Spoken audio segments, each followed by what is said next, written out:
उत्तर प्रदेश में कांवड़ यात्रा रूट पर दुकानदारों की पहचान उजागर करने पर हंगामा मचा हुआ है। बीजेपी के सहयोगी दलों के साथ ही विपक्ष भी सरकार पर हमलावर है। वहीं सरकार की इसको 22 जुलाई से सावन महीना शुरू होने जा रहा है। सोमवार से योगी सरकार ने कांवड़ यात्रा रूट पर दुकानदारों और ढाबों वालों मालिकों को अपने नेम प्लेट लगाने के आदेश दिए हैं। फैसले पर राजनीति तेज हो गई है। विपक्ष योगी सरकार पर हमला बोल रहा है। इस बीच यूपी सरकार की ओर से कहा जा रहा है कि यह नियम 2006 में ही बनाया गया है। सरकार ने कहा कि यह फैसला कानून व्यवस्था बनाए रखने के लिए लिया गया है। कांवड़ यात्रा के 4 मुख्य रास्ते हैं, जो कि उत्तराखंड से हरिद्वार से शुरू होकर पश्चिम उत्तर प्रदेश से होकर गुजरते हैं। इसके अलावा पूर्वी उत्तर प्रदेश में एक यात्रा रूट है, जो कि वाराणसी से शुरू होकर झारखंड के देवघर तक जाता है।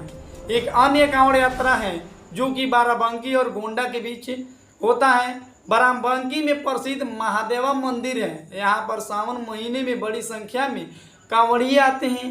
इसके अलावा छोटे स्तर पर प्रयागराज, भदोई, मिर्जापुर और गाजीपुर में भी कांवड़ यात्राएं निकाली जाती हैं। सरकार केवल यह सुनिश्चित कर रही है कि कांवड़ यात्रा के दौरान कानून व्यवस्था बने रहे। सरकार के एक प्रवक्ता ने दावा किया कि यह आदेश नया नहीं है।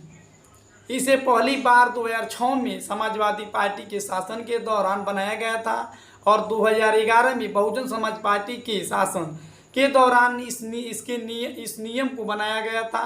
कानून व्यवस्था बनाए रखने के लिए आदेश को लागू किया गया। एक वरिष्ठ अधिकारी ने कहा कि राज्य सरकार कांवड़ यात्रा के शांतिपूर्ण और कानून व्यवस्था बनाए रखने के लिए केवल एक पुराने आदेश को लागू किया है। कांवड़िए शिव भक्त होते हैं और पवित्र अवधि के दौरान भोजन आदि के बारे में विशेष नियमों का पालन करते हैं। उनकी भावनाओं का सम्मान किया जाना चाहिए।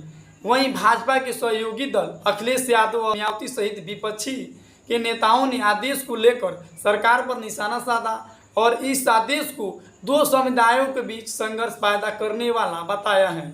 एडीजी कुमार ठाकुर ने बताया कि समर्थन किया और मेरठ जोन के एडीजी के ठाकुर ने इस दावे को समर्थन का फुल सपोर्ट किया। उन्होंने कहा कि नियम को 2023 में लागू किया गया था। यह नियम कोई नया नियम नहीं है और हमने इस पिछले साल भी लागू किया था। इस नियम को लेकर कुछ भ्रम फैलाया जा रहा है। मुजफ्फरनगर में 1-2 साल पहले कुछ कांवड़िए कांवड़ मार्ग पर एक ढाबे पर खाना खाने गए थे। बाहर हिंदू नाम था लिखा हुआ था, लेकिन बाद में उन्हें पता चला कि मालिक और कर्मचारी दूसरे समुदाय के हैं। इससे कुछ कहा सुनी हुई थी। शांति और कानून व्यवस्था बनाए रखने के लिए प्रशासन ने यह फैसला लिया है।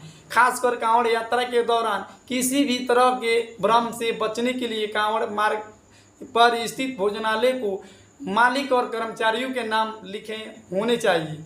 किसी भी अप्रिय घटना से बचने के लिए फैसला लिया गया है। उन्होंने यहाँ तक कहा कि इस नियम का एकमात्र उद्देश्य कानून व्यवस्था बनाए रखना है और किसी भी भ्रम से बचना है। आदेश का मतलब होता है कि दुकानदार और ढाबा मालिक और कर्मचारी की जानकारी देना है। कांवड़िए चाहे वहाँ खाने के लिए स्वतंत्र है। यह आदेश इसलिए महत्वपूर्ण, कांवड़िए जहाँ चाहे वहाँ खाने के लिए स्वतंत्र है। यह आदेश इसलिए भी महत्वपूर्ण है क्योंकि कांवड़ यात्रा के दौरान लाखों श्रद्धालु उत्तर प्रदेश में गुजरते हैं। इस दौरान कानून व्यवस्था बनाए रखना सरकार के लिए एक बड़ी चुनौती होती है। इसलिए सरकार ने यह फैसला लिया है ताकि किसी भी तरह की अप्रिय घटना न हो सके। आप देख रहे हैं कि उत्तर प्रदेश में लगातार घटनाएं होती जा रही हैं। इसलिए सरकार ने यह कदम फैसला लिया है और मैं यह मानता हूं कि उत्तर प्रदेश सरकार ने यह फैसला सही लिया है। और हिंदू मुस्लिम आप लोग न करें, हिंदू और मुस्लिम भी भाईचारे का व्यवहार रखें। जय हिंद, जय भारत।